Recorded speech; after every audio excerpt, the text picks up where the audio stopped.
Hi guys, I am Fakhra Hashmi, your physics teacher. आज हम work and energy का third and last part को explore करेंगे।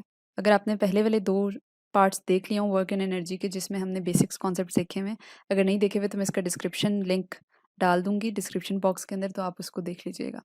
So let's start with the work and energy third part. Okay, work and energy के बारे में हमें बहुत अच्छा आइडिया हो चुका है कि कैसे वर्क डन किसी भी डिफरेंट ऑब्जेक्ट्स के ऊपर किया जा सकता है और उसके ऊपर कौन-कौन सी फॉर्म ऑफ एनर्जीज़ इम्प्लीमेंट की जा रही होती हैं। अब हम देख लेते हैं कि किसी भी ऑब्जेक्ट के ऊपर अगर कोई वर्क डन हो रहा है तो इसका मतलब है कि वो किसी ना किसी टाइम के अंदर वो वर्क डन हो रहा होगा।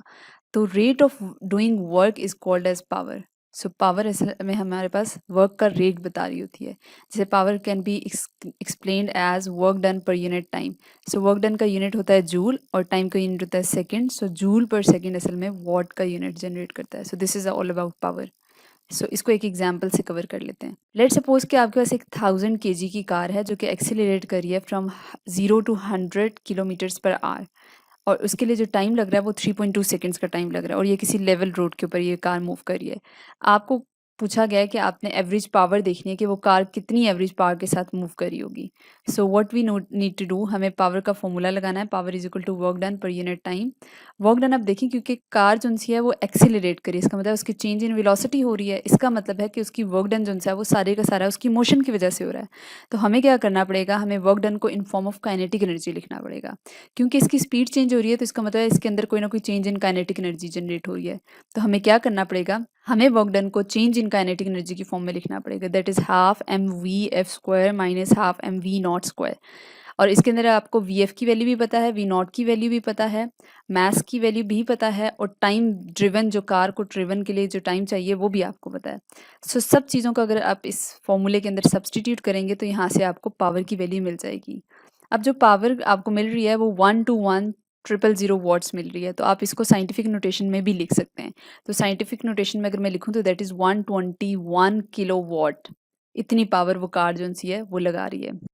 अब एक बहुत इंपॉर्टेंट कॉन्सेप्ट यहाँ से जनरेट होता है कि अगर कोई भी ऑब्जेक्ट अगर मूव कर रहा है तो इसका मतलब है कि उसके ऊपर कोई ना कोई फोर्स लग रही है, क्योंकि एक्सेलरेशन की वजह से कोई ना कोई फोर्स लगती है।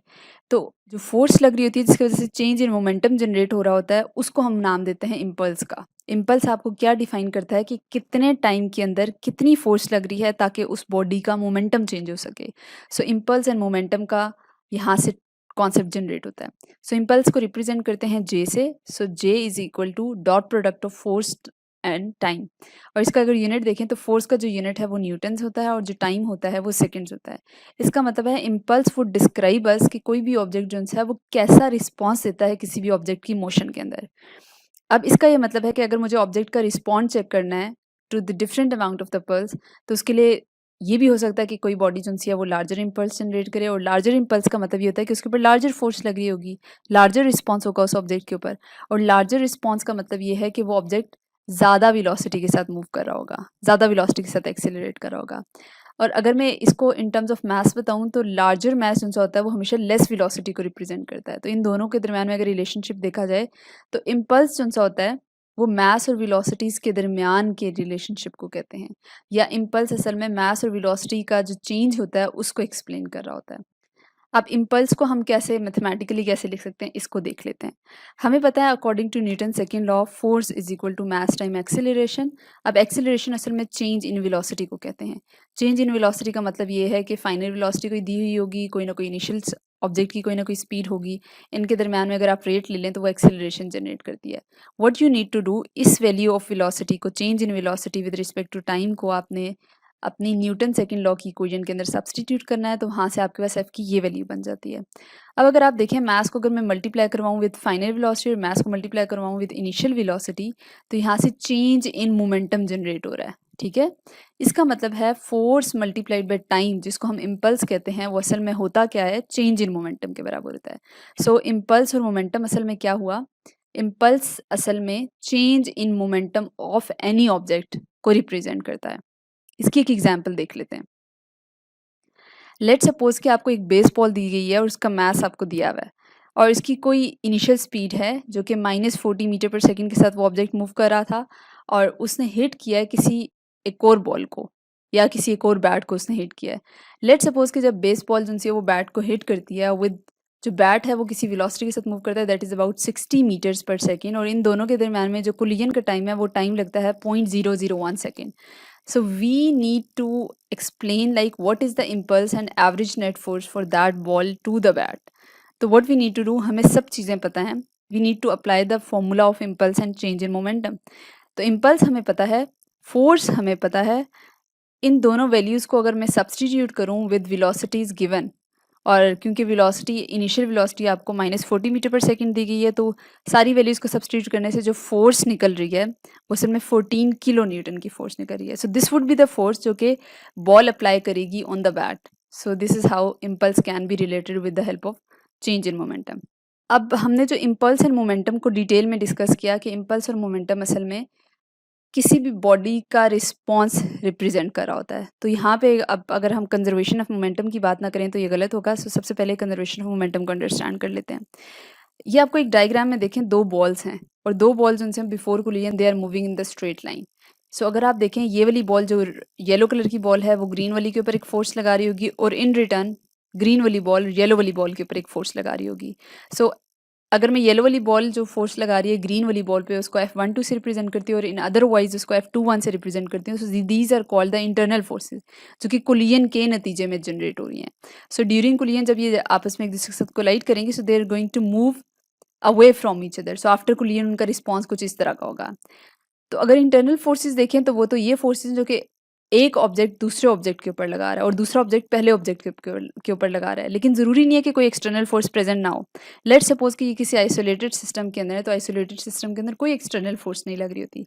लेकिन अगर कोई एक्सटर्नल फोर्स है तो यहाँ पे ये नज़र आ रही है कि इनका कोई वेट होना चाहिए. जैसे एक बॉल का भी वेट है और दूसरी बॉल का भी वेट है. तो अगर हम ये देखें कि मोमेंटम कैसे कंजर्व्ड होता है, तो जो फर्स्ट बॉल सेकंड बॉल के ऊपर जो फोर्स लगा रही है वो इक्वल इन मैग्नीट्यूड होनी चाहिए with the second ball that is exerting force on the first ball.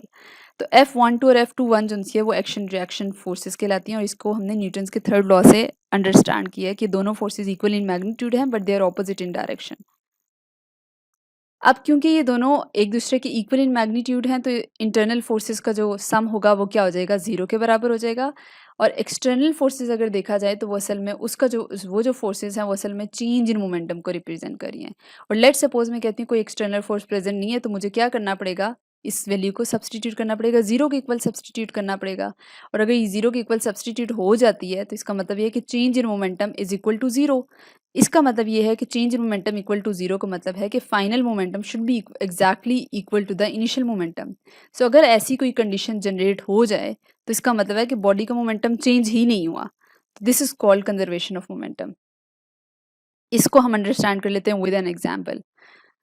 Let's suppose कि एक बेस बॉल है, 5 kg की बेस बॉल है that is on pitching machine is that is this base ball जो है इसको आप प्लेस करते हैं ऑन द फ्रिक्शनलेस आइस और इसको शूट किया जाता है a 0.15 kg baseball with the velocity of 35 metre per second. आपको ये बताना है कि कितना फास्ट वो पिचिंग मशीन जो है वो मूव करेगी after it shoots the ball. So क्योंकि दोनों दोनों के दरमियान में हमें एक रिलेशनशिप जनरेट करना है तो इसके लिए हमें law of conservation of momentum की हेल्प लेनी पड़ेगी. So initial momentum should be equal to final momentum, क्योंकि दो ऑब्जेक्ट्स हैं, एक बेस बॉल का है और एक जो मशीन है पिचिंग मशीन उसका मोमेंटम है. तो सारी वैल्यूज़ जो हमें गिवन है उनकी वैल्यूज़ को सब्सटीट्यूट करेंगे, यहाँ से हमें फाइनल वेलोसिटी मिल जाएगी. अब हम देख लेते हैं कि कितने टाइप की कोलिजन की जा सकती है. तो अगर दो बॉल्स अगर मूव कर रही हैं तो उनके दरमियान में दो तरह की मेनली कोलिजन्स नज़र आ सकती हैं आपको. एक होती है इलास्टिक कोलिजन जिसमें आपकी टोटल सिस्टम की काइनेटिक एनर्जी क्या रहती है, कंजर्व्ड रहती है, यानी kinetic energy before collision should be exactly equal to the kinetic energy after collision. फिर अनदर फॉर्म ऑफ कोलिजन कहलाती है इनइलास्टिक कोलिजन जिसमें काइनेटिक एनर्जी कंजर्व नहीं होती. There is some change in kinetic energy जो कि रिजल्टेंट में रह जाती है और वो किसी ना किसी एक्सटर्नल फोर्स को जनरेट कर रही होती है. फिर थर्ड एक और मैं टाइप बना लेती हूँ कि इलास्टिक और इनइलास्टिक के अलावा कंप्लीटली इनइलास्टिक कोलिजन भी हो सकती है जिसमें ऑब्जेक्ट जो होते हैं वो स्टिक कर जाते हैं, लेकिन जैसे एक ऑब्जेक्ट रेस्ट की कंडीशन में पड़ा हुआ हो, दूसरा ऑब्जेक्ट मूव करते हुए उसके साथ आके स्टिक कर जाता है, इसको स्टिकी कोलिजन्स भी कहा जाता है. तो ऐसे ऑब्जेक्ट जो होते हैं उनको हम कम्प्लीटली इनइलास्टिक की डेफिनेशंस में डालते हैं. सो this is the basic phenomena जो कि इलास्टिक और इनइलास्टिक कोलिजन में जनरेट हो रहा है. इसको हम और फर्दर एक्सप्लेन कर सकते हैं इलास्टिक और इनइलास्टिक कोलिजन्स की डिफरेंट मैथमेटिकल फॉर्म्स के साथ, और इसको हम नेक्स्ट लेक्चर में या नेक्स्ट किसी चैप्टर के अंदर हम इलास्टिक और इनइलास्टिक रीजन के ऊपर फोकस करेंगे। Okay guys, thank you so much.